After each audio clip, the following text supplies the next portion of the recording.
আসসালামু আলাইকুম।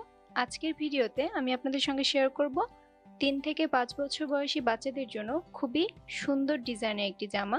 আপনারা চাইলে গরমের মধ্যে বাচ্চাদের জন্য এরকম ডিজাইনের জামা কিন্তু ঘরে বসে তৈরি করে দিতে পারেন। ভিডিওটি ভালো লাগলে চ্যানেলটিকে সাবস্ক্রাইব করে সাথে থাকবেন আর নতুন নতুন ভিডিও দেখার জন্য।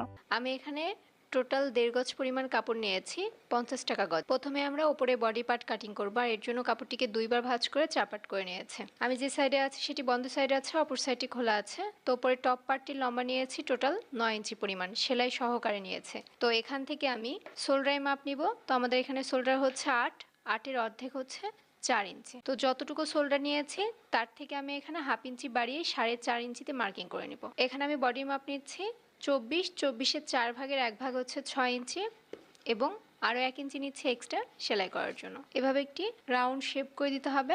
এখান থেকে গলা চওড়া নিতে হবে ২ ইঞ্চি পরিমাণ।